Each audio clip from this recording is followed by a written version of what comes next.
reba uburyo wasiba ibintu warebye kuri TikTok yawe. Tugitangira urinjira hariya muri TikTok yawe, uhita ujya hano hasi kuri profile. Ukimara kuhajya urahita ujya hano kuri tudomo dutatu turi hejuru. Ukimara gukora kuri turiya tudomo dutatu urahita ubona ahantu handitse activity center. Ukimara kuhabona urahita ugera ahantu handitse watch history.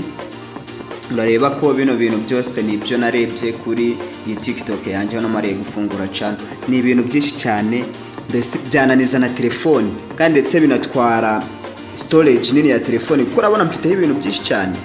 Nkuko ubibona rero hano hasi hari ahantu handitse select all watch history, hirya hakaba hari ahantu handitse delete. Nyabona nongere ngo sabe niba iyi video hari icyo yagufashije, kora subscribe, like, comment and share inshuti zawe.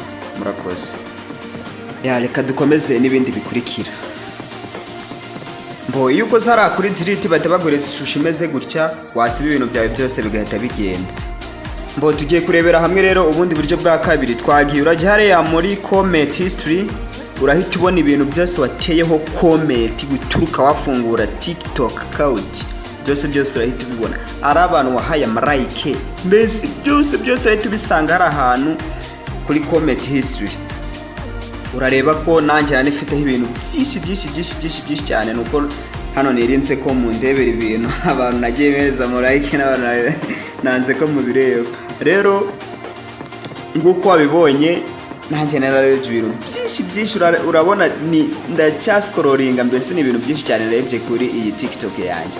Nguko ubibona rwose, reba ni ibintu byinshi, ibintu binaniza telefone moshe. Ajya binaniza telefone cyane. Reba dukine kamwe urebe. Iyo rero nta internet ufite iki gihe cyo ushobotse kuba wareba ibintu byose wigeze gutanga cyasi gutanga like n'amakomment, byose biba biri muri telefone yawe. Reba tugiye gufungura n'indi video turebe.